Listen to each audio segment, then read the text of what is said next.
Pleasure to hear the guru of giftivism, Mr. Nipun Mehta.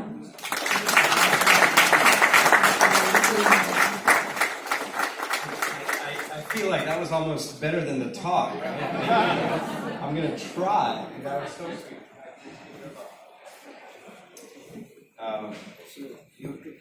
Thank you. I can. There's not much room. It's okay. Usually I do like to walk around, but I will stand here. Thank you. We're a little late, but should I shorten it? No. Okay. There you go. Thank you. I'm happy to be here. That really was a wonderful introduction because it brought my parents in.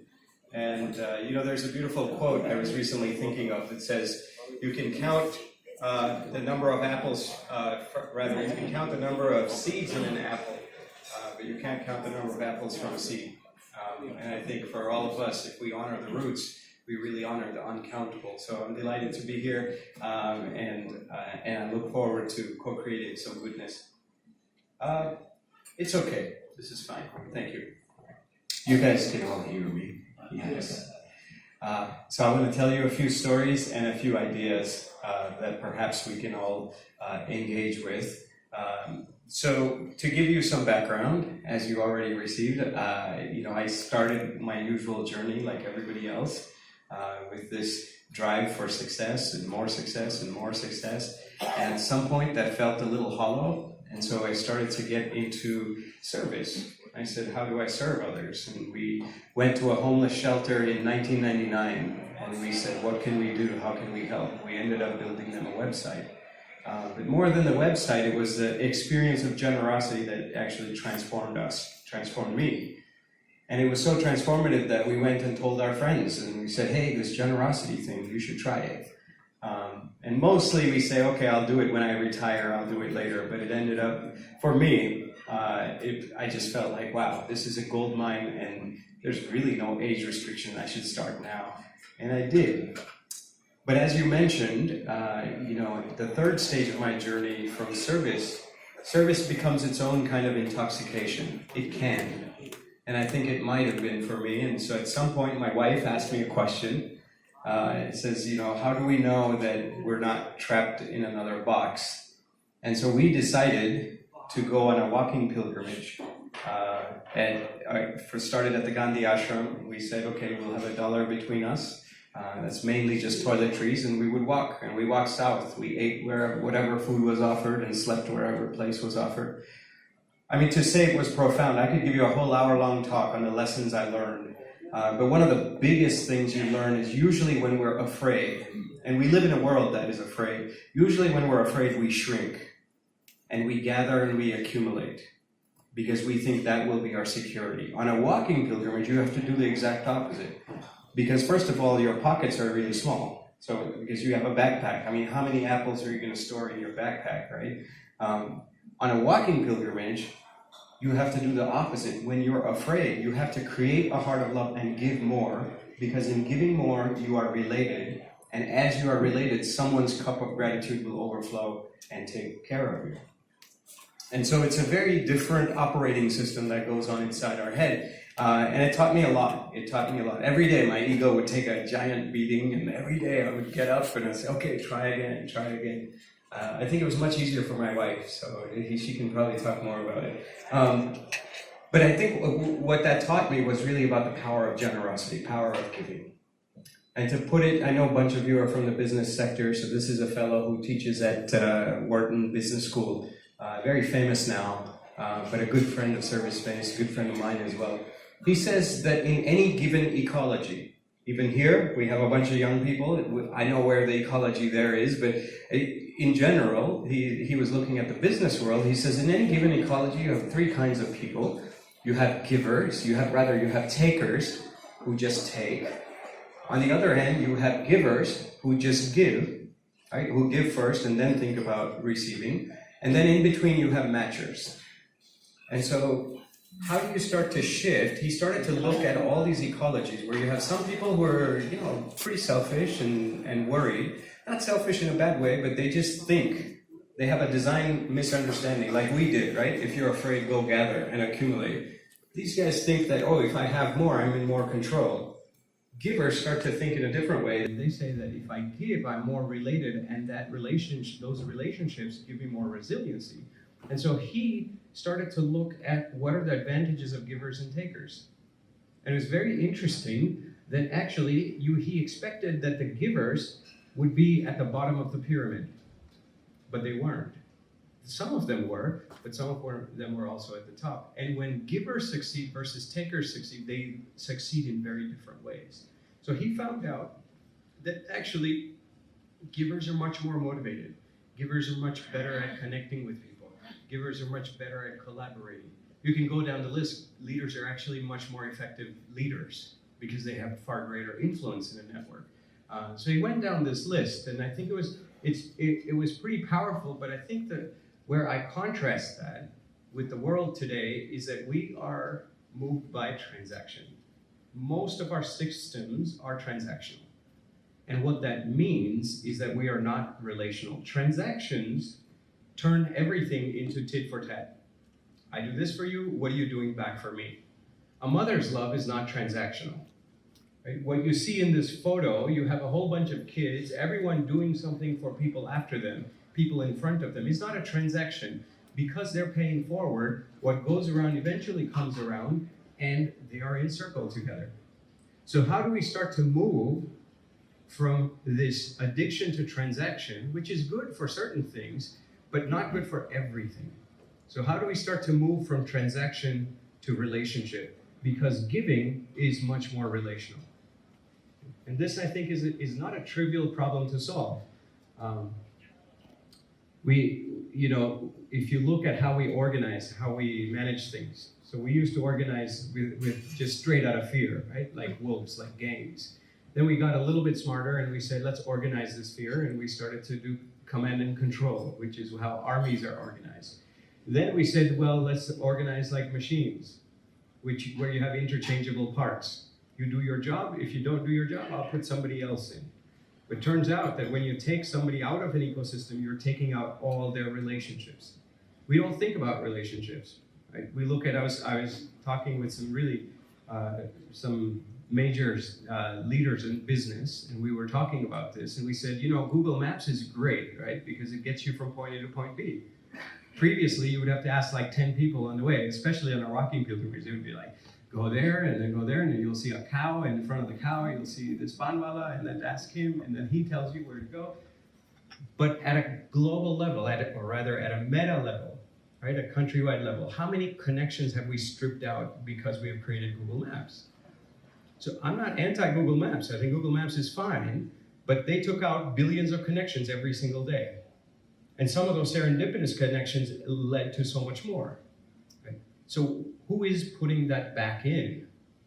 But we don't have that view because we have a very mechanistic, machine-like view of the world.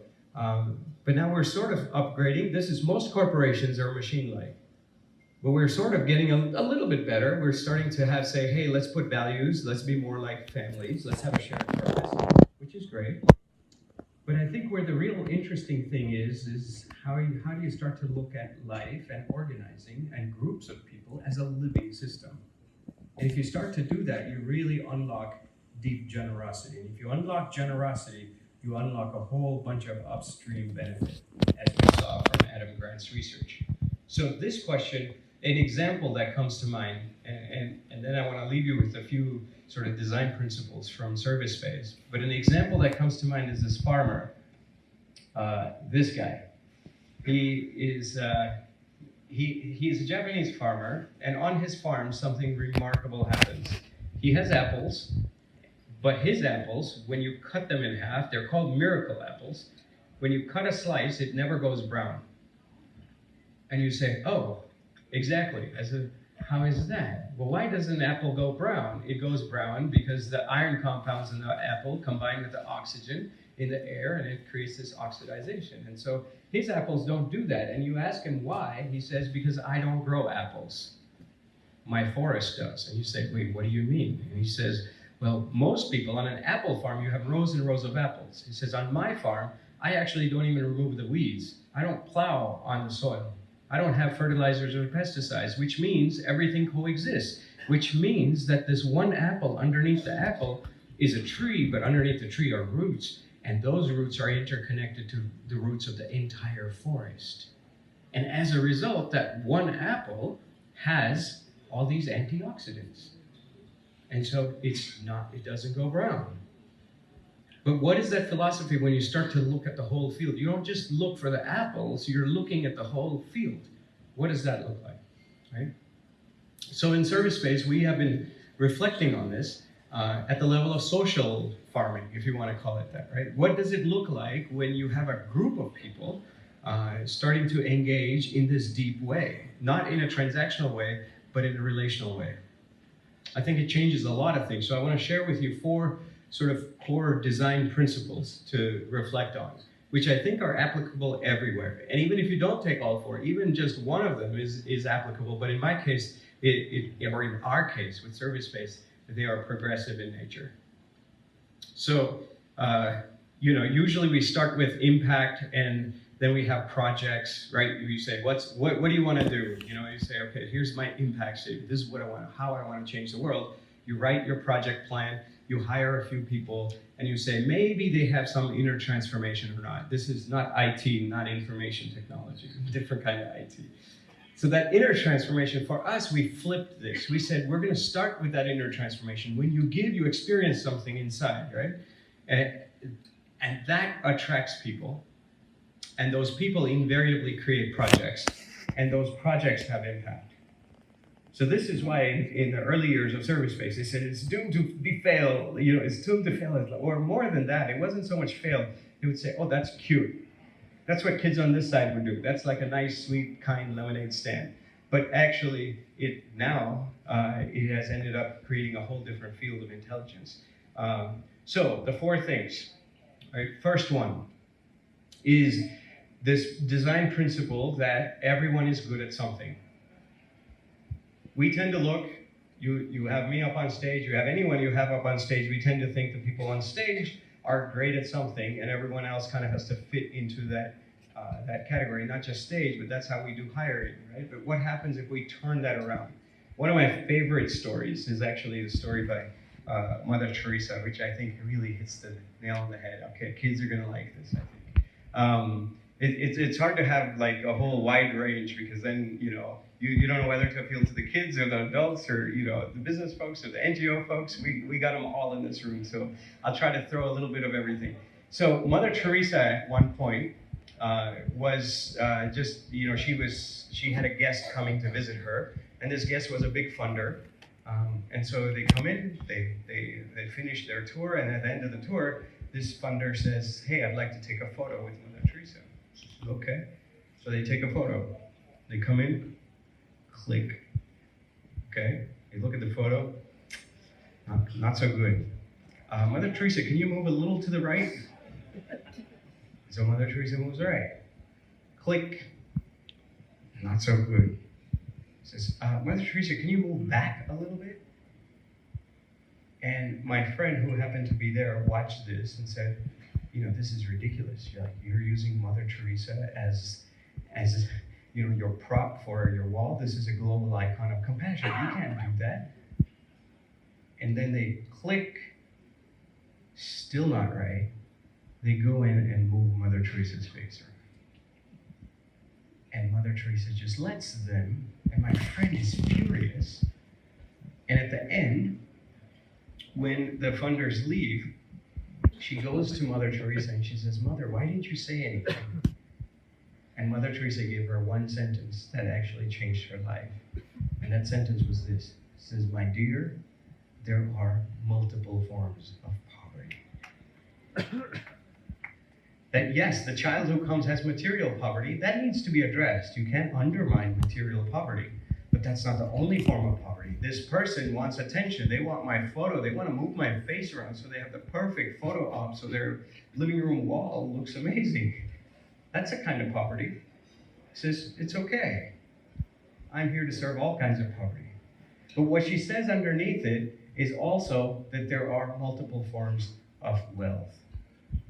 just as there are multiple forms of poverty. And what are those kinds of wealth? Right? I'm looking here, right here at Venkat. I actually wouldn't be here if it wasn't for Venkat and his big-heartedness. He's always doing so many incredible things. He just told me he's going to be at the Ramanashram with a quadriplegic woman, just taking her around to various places. Like, he just ends up saying yes to so many people. But I think what it really starts to point to is this idea that there are multiple forms of wealth. And what are these other forms, right? Venkat, you can come up here and give us a lecture on it, maybe the next one, yeah? But it takes a very different kind of a person. It takes a very different kind of a heart. For all of us, wealth equals money, by and large. But money is a form of wealth, sure.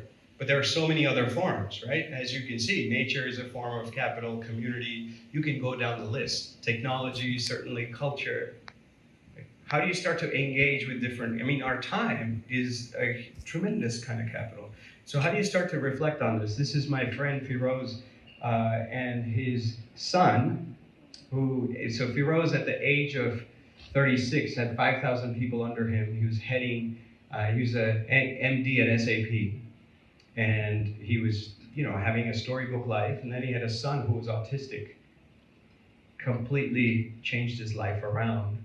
But he did something remarkable. He took that as a life lesson, and he realized, instead of saying, usually when you hire, you say, okay, do you fit with my program? Otherwise, next. You fit with my program? Next, right? Like, you're looking for a certain type of a person, and if the other person doesn't fit, you swipe them out. He turned it around and he says, okay, I want to hire these 5 people who are on the autism spectrum, and I'm going to restructure my problem so that I can include their gifts.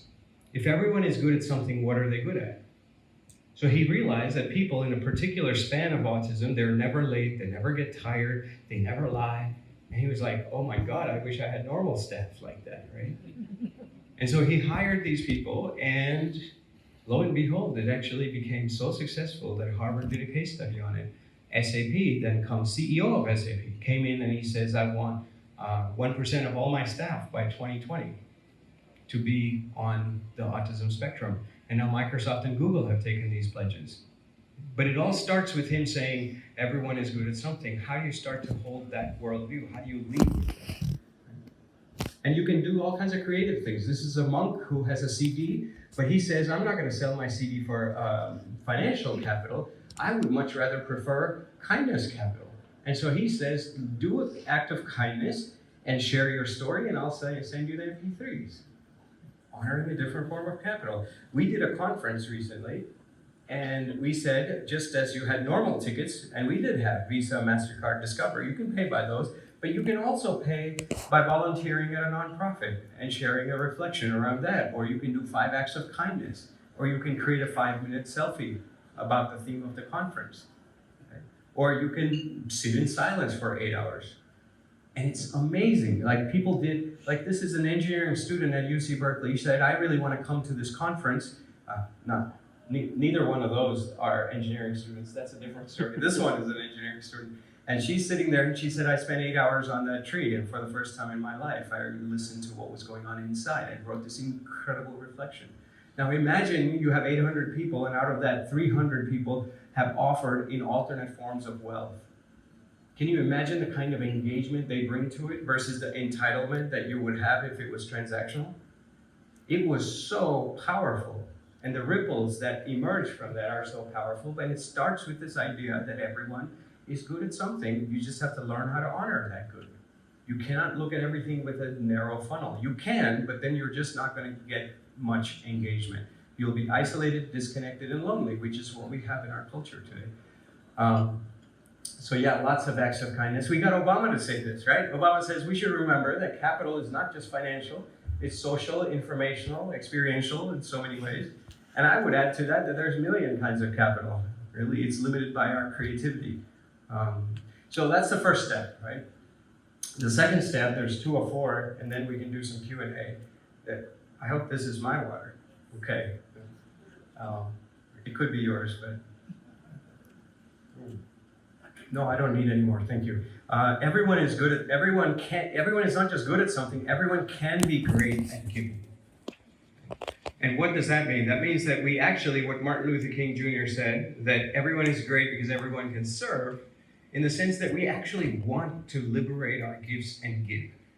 And this is just neuroscience. If you have questions, I can go down the list of neuroscience after neuroscience after neuroscience. You would be amazed. They did this research at Harvard, actually, Michael Norton, and they went to people and they said, okay, I'm going to give you this money. You can do two things with it. Go shopping or give it to somebody else. And a lot of people said, okay, yeah, I like giving. They did it. They actually felt good. But even the skeptics who said, oh, of course, I want to go shopping and get a few things for myself. Guess what your brain rewards? Giving to other people. Even when you don't think consciously that you want to, there's so many layers of our subconscious, and we're just wired. As soon as you give, you move from the me to the we, and that is rewarded by our brains. You have serotonin that's released, oxytocin that's released, you have dopamine that's released, you have all these endorphins that start kicking in. So we are wired to be generous, to care, to be related, but we often don't design for that. So this is one of my friends who unfortunately had passed away a couple of years ago. This is Raghu. Now Raghu lost his legs when he was young. And as a result, most people look at someone like that and say, okay, you can be great. You know, on our walking pilgrimage, people would say, it's great that you want to give, but before you give, you have to have something. Right? That's a very common question. Like, how can you give if you don't have anything? And I said, oh, does that mean I was born bankrupt? That you're empty, you come in, then you pile on a few things, and then you give from what you piled on? I'm not so sure that's what I subscribe to. I don't think we're born bankrupt. We add certain kinds of wealth, and that has its value, but we actually have a lot to give. So like this guy, most of us think he needs our sympathy, that he needs to, you know, he doesn't have it, and he actually lives in the slums, so you can easily box him into a certain category. But Raghu said, everyone can be great because everyone can serve. I want to serve, so what can I do? And so he decided, so when he walks with his hands, right? So he would go, and so as he's going like this, imagine him walking between the aisles here, right? And you're living in these slums. What is one kind of capital that he has that probably none of us can have as immediately as he does? Trust. No one is afraid of him. And because they aren't afraid of him, they come and start sharing stories. Lots of women in this community have been abused, were abused, by a lot of the men in the community who were then abused by so many people outside. So there's this pay it forward chain. Raghu says, I want to help these women. So he did something remarkable. He decided, you see these plants? He started growing these plants. These are tulsi plants. So all these women that would come and share their stories, he would say, I'm going to give you a tulsi plant, and I'm going to come in and I'm going to pray with you. And they share their stories. And in sharing, they feel a little lighter. In praying, they feel held.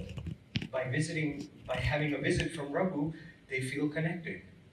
And then the next time he's walking, he'll come up and say, how's the tulsi plant doing? But underneath it, he's saying, how are you doing? In a span of 2 years, he gave away more than 1,500 tulsi plants. But what's even more amazing about it is that which corporation could have created that impact? Which NGO could have created that impact? Which CSR budget could have created that impact? None. Because you can't go in as an NGO and say, look, yeah, talk to me and now I'm going to solve your problems. Only a Raghu can do that, but we don't have spaces for the Raghus of the world to actually liberate their gifts. So how do we start to think in that way? That not just that everyone is good at something, everyone actually wants to liberate those gifts. They want to give because it feels great to give, and we are related with that. So the third thing, this is where things get really interesting, right? If everyone starts to share their gifts with multiple forms of capital, and if those gifts start to get connected, you create an entirely new possibility. This is where my most recent metaphor has been, if you combine hydrogen, if you are hydrogen and I'm oxygen, and we come to, neither one of us is liquid, but we come together in a particular way, all of a sudden, H2O is water. We create a whole new property. So if this kind of giving gets connected, it creates a whole new property. It creates an entirely different kind of field of innovation. So I'll tell you, Well, this is one of the motivations, right? Like you look at someone like Reid Hoffman. I'm guessing most of us are on LinkedIn. I was at ISB day before. And I was like, okay, how many of you are on LinkedIn? And like every single hand goes up. And in this sea of hands, I said, well, here's what Reid Hoffman says, who's the founder of LinkedIn. And he said, look, social networks do best when they tap into one of the 7 deadly sins. Right? Facebook is ego, Zynga, which is a video gaming company, is sloth, and he says, my own company is greed. So the reason why my company is so amazing is because I'm tapping into your greed, and that's okay. You can say, okay, that's one thing, but the question is, who is creating solutions for tapping into the 7 viral virtues, so to speak? So we decided that as we unlock everyone's gifts, we decided to try a few experiments that are designing for 7 viral virtues. And so, for example, I don't know how many of you have heard of Karma Kitchen. How many of you have heard of Karma Kitchen or Seva Cafe? Okay, so I need to explain it. That's not bad though, 20, 30% maybe? For those that don't know, Karma Kitchen is an experiment. So we take over a restaurant and you walk in as a guest and you would have your meal like you would any other restaurant. But here, at the end of your meal, your check would read 0. It's 0 because someone before you has paid for you and you are trusted to pay forward whatever you want for people after you. Now, how much would you pay? How little do you pay, right? Do you pay more? Is the value of something just the food that you receive, or is it the context also? Is it how you're feeling inside? And what happens when you walk into a restaurant? Now imagine, you're in a restaurant like this, right? And everyone, you walk in on a normal day and it's a transactional restaurant. Now you walk in on a day like this, and the vibe is so different. We used to be the top rated restaurant in Berkeley in the early days. Now it's in 23 countries around the world. In India too, we've been running it every day for the last 11 years in Ahmedabad. So you go walk into this place and you realize no one is paying for themselves.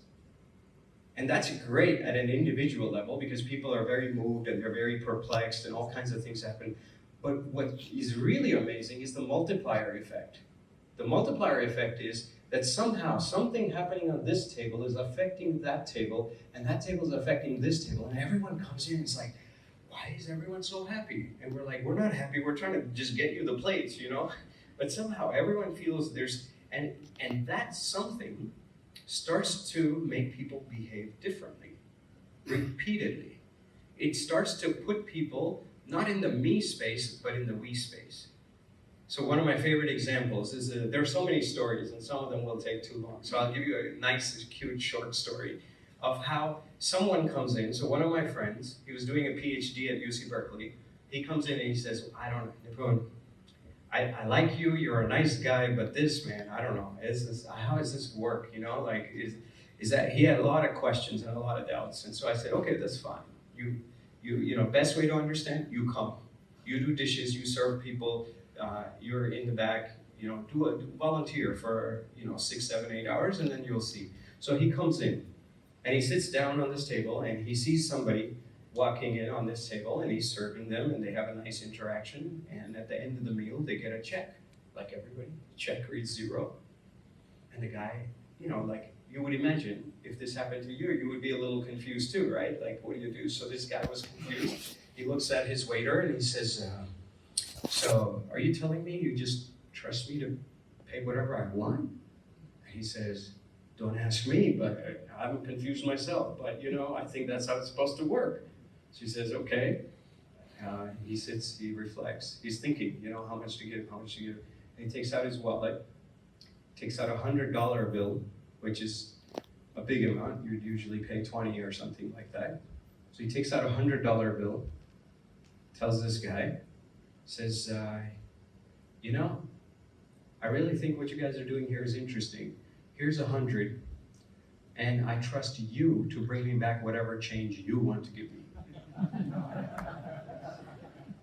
So now this guy who was already unclear, who already had a lot of question marks, he is completely confused, right? Like, what are you gonna do? Now imagine if you're in that guy's position, okay. So he comes to me, he looks at me, goes in the back and he says, what am I supposed to do? Like, what's the rule book say, right? I said, I don't know. I mean, we've never had this kind of situation. And I said, It's not my problem, it's your problem. You figure it out. So he's like scratching his head, he's thinking, you know, and this is, mind you, this was a guy coming in a bit skeptical, right? So he's thinking, what am I gonna do? How should I do this? And then he does something remarkable. And this is the power of this space. He takes out his wallet. He takes out a 20 from the wallet. And he goes back to this guy and gives him 100.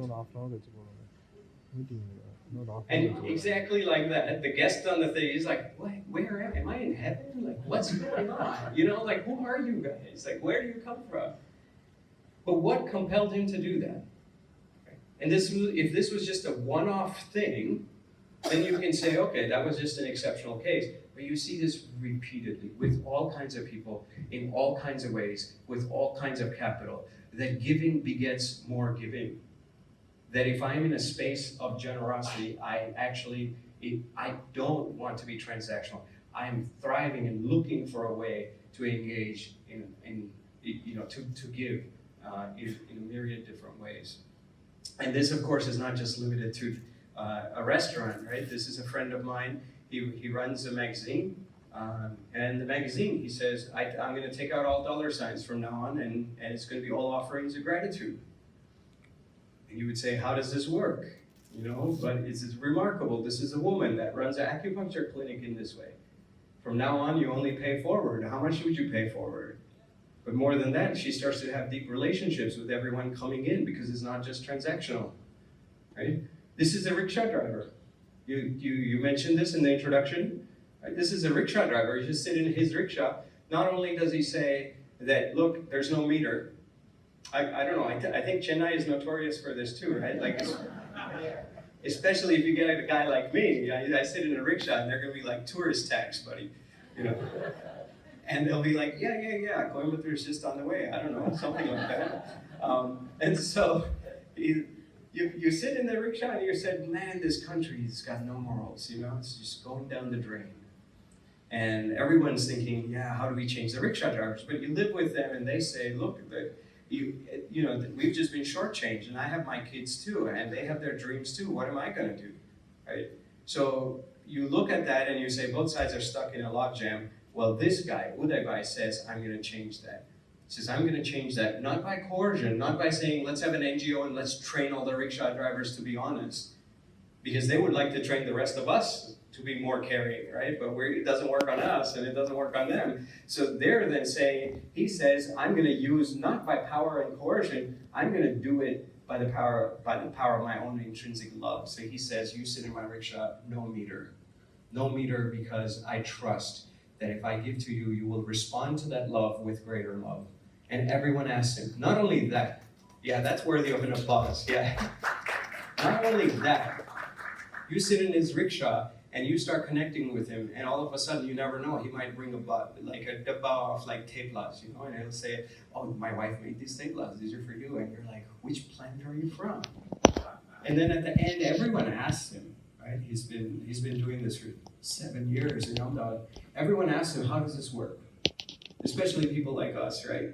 And really our question is, are you making the money? Right? Are you making the money? Because we're so obsessed with that. And he says, yeah, I am making money. He says, I make the same amount that I used to make before. Here's my ledger book.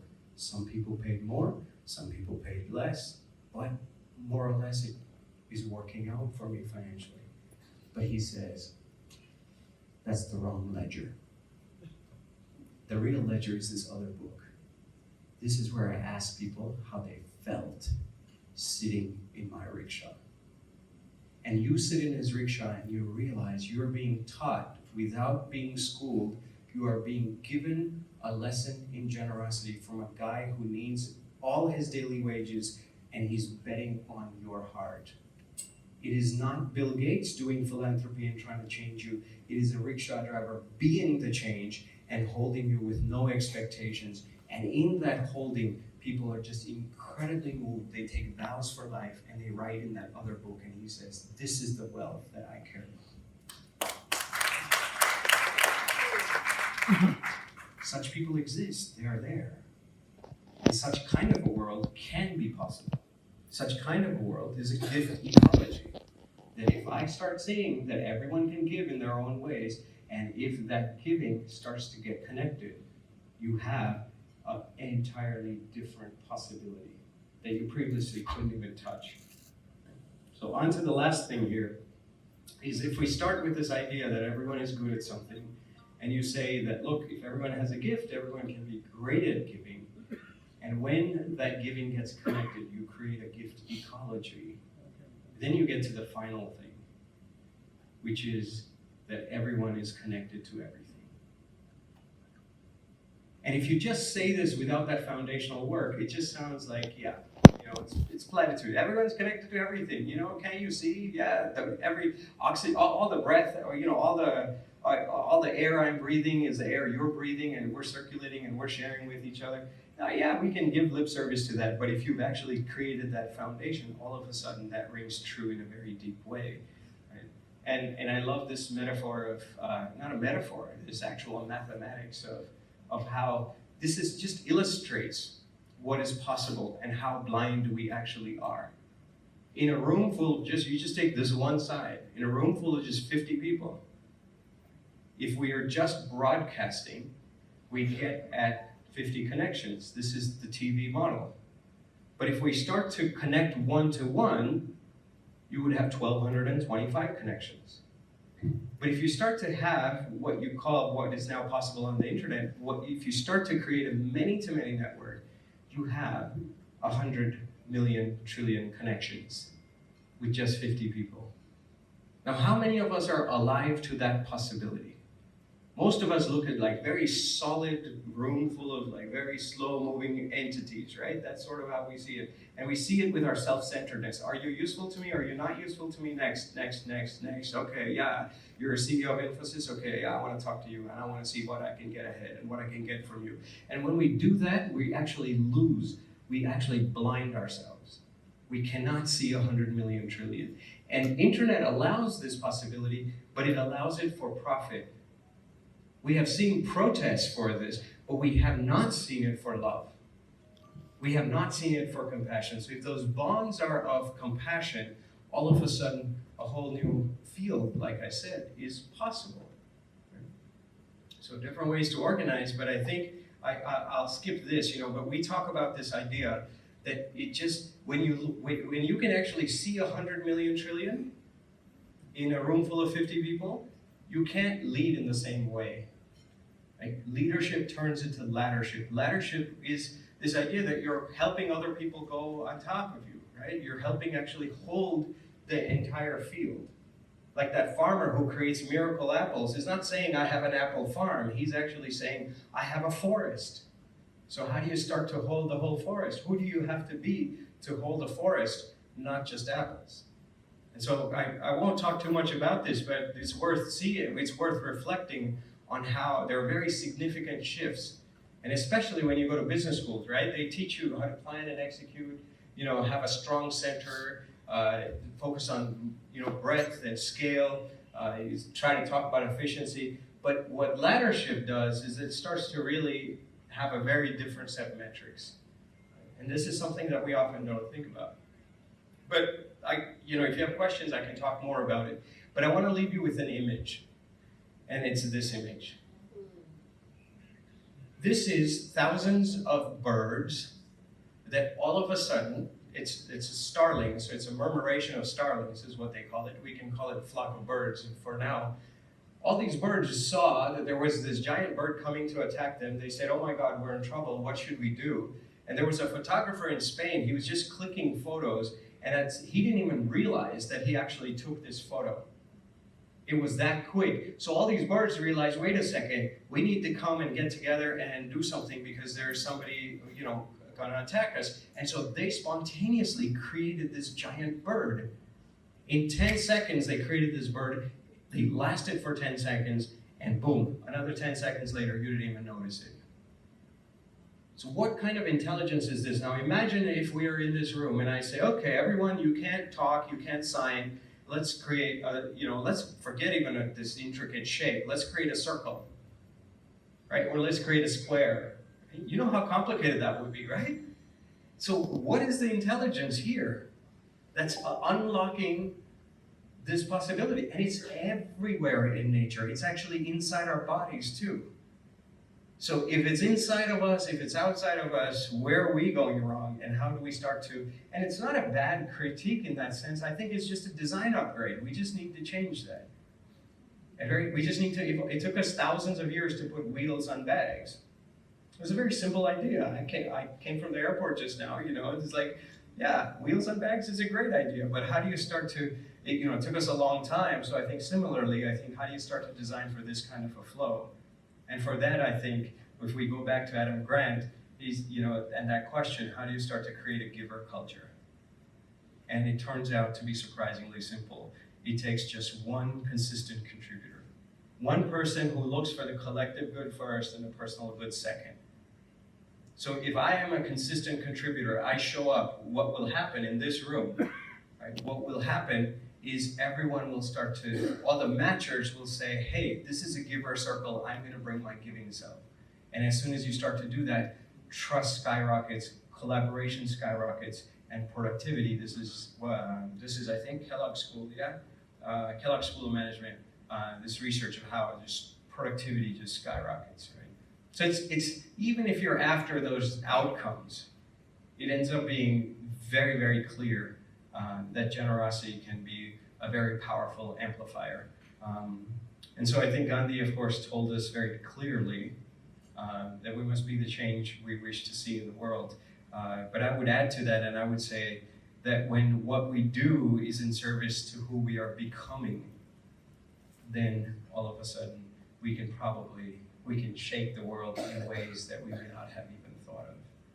So go out, give, practice love, and be ready to be surprised. The flock of birds are here. Thank you very much.